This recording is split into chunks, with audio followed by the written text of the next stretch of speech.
حاجة واحدة بس لو عملتها تبقى بالظبط عملت زي الواد اللي نزل معاه البدروم رجع متسوح.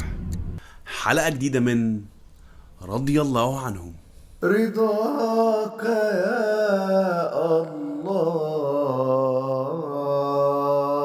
السلام عليكم ورحمة الله وبركاته. ازيك يا قمر، عامل ايه؟ في حلقة أول نعمة في الكون اتكلمنا عن نعمة الإيجاد وقد ايه هي حاجة جميلة جدا.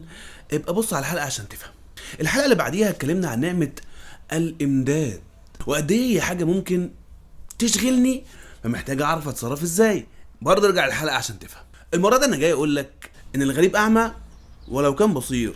ركز معايا يا صديقي العزيز وفتح لي ودنك وشغل لي مخك. انا وانت مش مكاننا هنا، انا وانت مكاننا الجنة ان شاء الله. الدنيا دي مجرد كوبري، سفرية صغيرة كده، اوبا مش مكان قاعد فيه على طول يعني. عشان كده سيدنا النبي صلى الله عليه وسلم يقول لك كن في الدنيا كأنك غريب او عابر سبيل، واحد جاي شوية وماشي. وبما ان انا وانت هنا غربة فغالبا بمعنى 100% لنا ولا انت فاهمين اي حاجة هنا.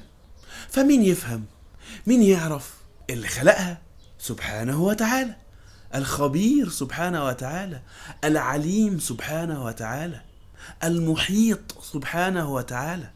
فربنا سبحانه وتعالى لما جابنا الدنيا هنا قال لي وقال لحضرتك كده افتح سورة الحديد بعد أعوذ بالله من الشيطان الرجيم بسم الله الرحمن الرحيم.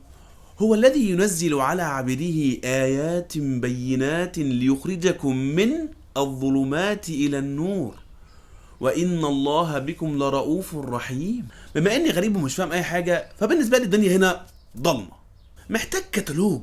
حد يقول لي حط رجلك هنا، ما تحطش رجلك هنا، خلي بالك لحسن دي تقع عليك، أصل الدنيا ضلمة.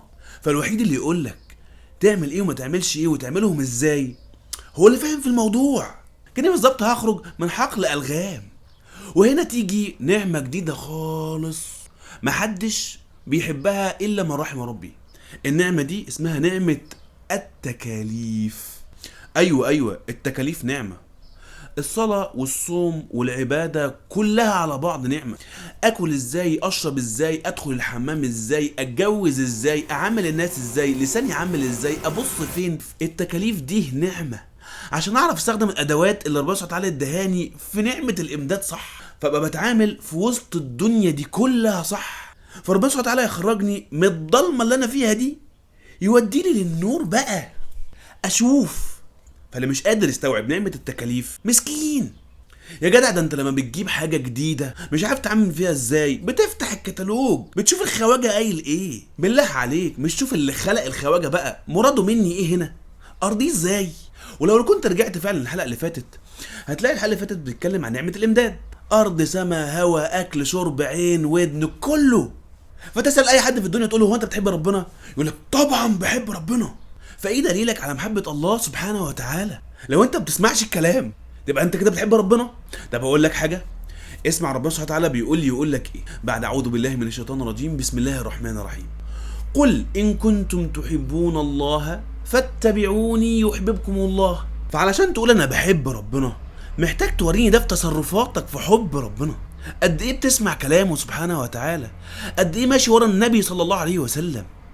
حياتك فين من حياة النبي صلى الله عليه وسلم؟ الصحابة لما فهموا ده عملوا كل حاجة زي ما النبي صلى الله عليه وسلم عملها بالظبط فبقى رضي الله عنهم. انت عايز ايه؟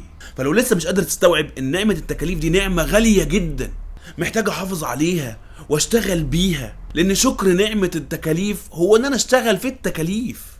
اعمل كذا حاضر، ما تعملش كذا حاضر برضو، مش بمزاجي مش بهوايا. تفهم ايه انت وانت ما تعرفش حاجة خالص؟ تمشي ازاي في الضلمة وانت معكش الكتالوج يا جدع؟ انا بحبك في الله. شير الفيديو ده عشان في ناس كتير لسه ما تعرفش ان التكاليف نعمة. وهستناك في الحلقة الجاية. سلام يا قمر.